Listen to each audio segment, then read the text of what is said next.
meanwhile, it adds more problems to the farmers, right? We all grew up in this area where coffee factories were giving genuine fertilizers. Now, if a farmer is being given fake fertilizer and then he's being taxed when that fertilizer he has to pay for and cannot help in his production, it's a disgrace.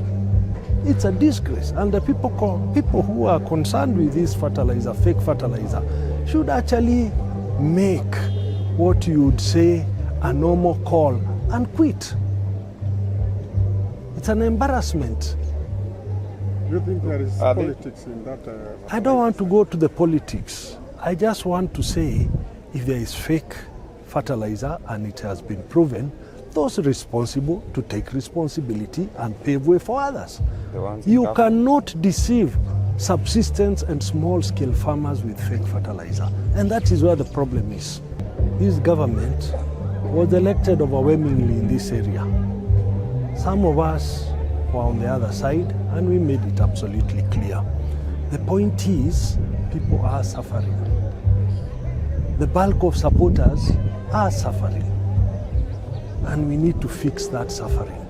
It's no longer politics. The issue of doctors and interns is no longer politics. It's an issue of humanity, where service has to be provided to the people. The priest here was very clear that more people are dying now because they can't go to government hospitals because there are no services and they cannot afford private hospitals. So people are dying at home. He's given you statistics of how many people died yesterday, how many people died the other day.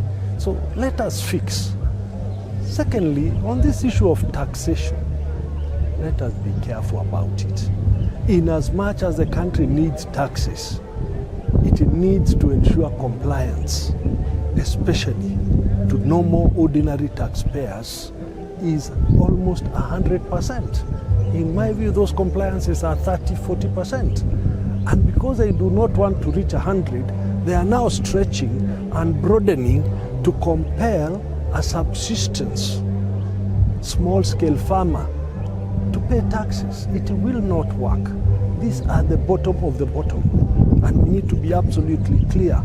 And this is where people are uniting in anger.